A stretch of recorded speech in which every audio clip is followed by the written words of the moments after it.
What's up guys, Tech and Tyler, and today I'm going to be making another video of these 100-watt mercury vapor bulbs made by Philips. Now, I've already made a video explaining these bulbs and also showing off, the filament that's in the bulbs, and also asking some questions about it. And I got a lot of responses from people that some really good answers on what the filament in the bulb would be for.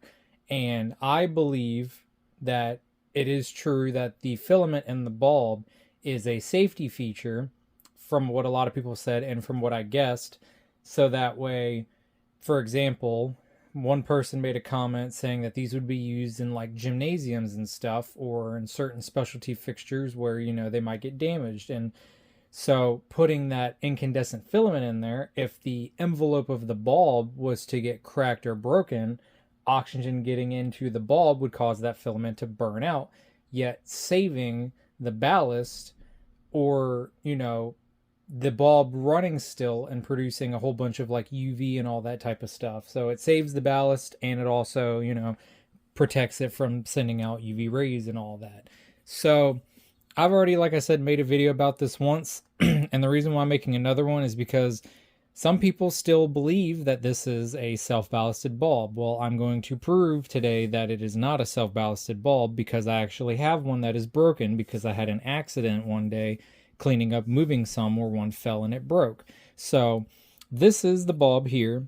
As you can tell, it says Philips 100 watt, deluxe white, H38, all that. And then this is the sleeve for the one that got broken, and the one that got broken is right here, which, as you can tell, to prove that it's not a different bulb, same exact code date, everything on them, same etch. The only difference is this one's obviously broken. So if we look inside of the bulb here, we can get a better look inside, and as you can see, there is no support system in here for a filament, like a C filament that wraps around in here for the self-ballasted portion of the bulb. This filament directly goes from the one metal support of the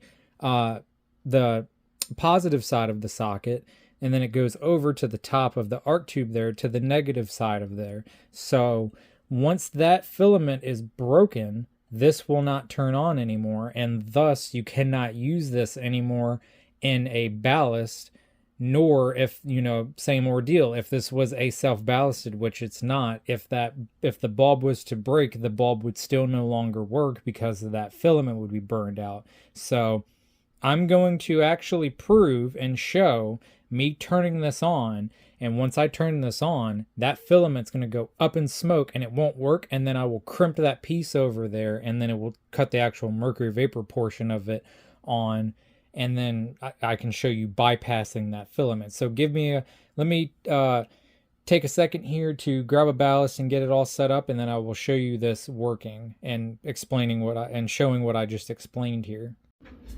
Okay, so I have this ballast here, which is a really crappy, not good conditioned 175 watt ballast. And the reason why I'm using this is because I have to reconstruct and hook up a mogul socket to the 100 watt one. So since this is for testing, it's not going to hurt it. You're not really supposed to run, the lower wattage bulbs on the higher wattage ballast, but for this, it's not a big deal. So it's not going to hurt nothing. The only casualty we're going to have is the fact of the one bulb, since it's burned out, or it's going to burn out once I put power to it. But so this is what we have for the ballast. So let me adjust the tripod here. And so to show off first, I'm going to put the normal 100 watt bulb in this fixture here, and we will see this one cutting on and running. So let me cut the light out really quickly, that way we can see this cutting on, and you'll be able to see well,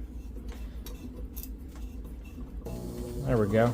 Didn't have it screwed all the way down, and yes, this is very buzzy, loud, and noisy, but there's that filament up there, which it's a little brighter in this fixture because it is, 175 watt, but that's that filament in the top of it there glowing.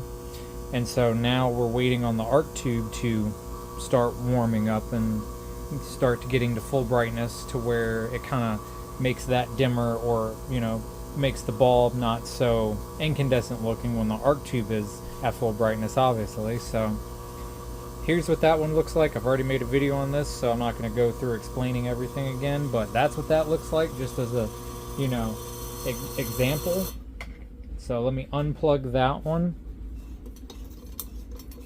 Let me unscrew this here.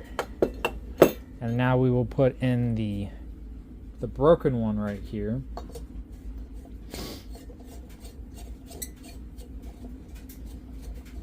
And I gotta be careful because the socket's a little strange and this bulb's already broken, so I don't want to smash glass all over my hands. So let me get this flipped around here where we can see it a little bit better, and that's perfect. Let me kind of angle this up here, and we're gonna zoom in a little bit more there, right on that filament. So like I said, right here where that line is, that's that filament. Once I give this power, that filament's going to just burst into smoke, and then the bulb isn't going to work anymore.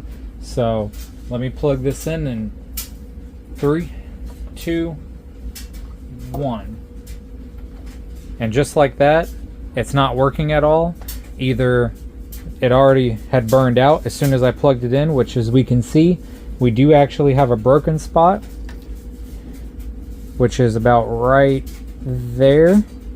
If I move this filament out the way, we can see it's still attached, but obviously, you know, it's not going to do nothing because of that spot right there is broken, and if I touch it, it's not going to do nothing. So if I, you know, take a jumper wire and I go from one spot to another, we can test it and see if it works. So let me do that real quick and I'll bring you back. Okay, so now what I've done is I've taken some jumper leads that has a switch on it here. As you can tell, I have 2 alligator clips there for some jumpers, and then the switch here. So what I'm going to do now is I still have the fixture plugged in, so we still have power. So as soon as I flip this switch, the arc tube is going to cut back on. Now obviously, you know, do not do this. This isn't safe to do this. You know, you're dealing with UV rays and all that from, you know, mercury bulbs being exposed and all, but doing this for testing and to show. So, all right, so with that, if I turn this switch on here,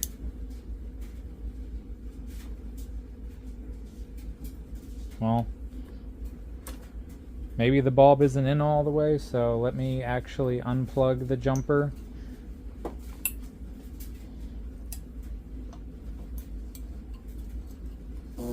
Ah, there we go. Okay, so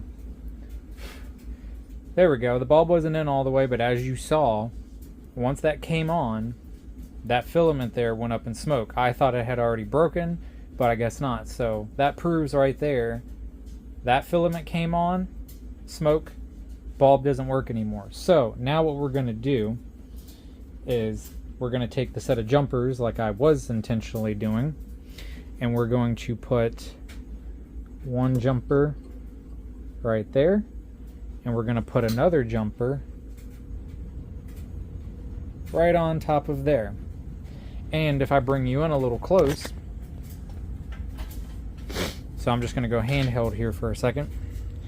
If we look in there, we can see the arc tube is actually trying to strike an arc, but it can't. It's only firing on the bottom electrode and the little starting probe in the bottom there.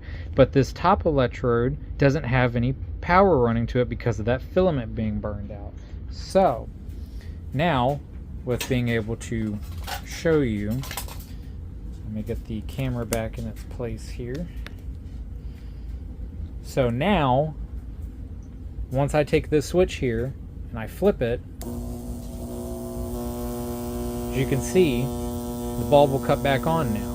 And same ordeal. If I take this switch, twist it, the bulb cuts off, twist it again, it comes on. So this right here proves and shows that this bulb right here, which is the same bulb as that, which I made a video on already and demonstrated, this proves and shows, which I'm going to unplug it because it's noisy, this ballast, but that right there proves and shows that these are not self-ballasted bulbs. These are strictly 100 watt mercury vapor bulbs, and I'll bring you up close to show you again inside. There is no supports in this bulb here for a filament, a C filament for the self-ballasting portion. It's strictly 100 watt mercury vapor. So I wanted to make another video explaining and showing this, since I had a broken bulb, because some people still think apparently that these are self-ballasted. So I just wanted to do a quick video and prove that it's not. So until next time, thank you.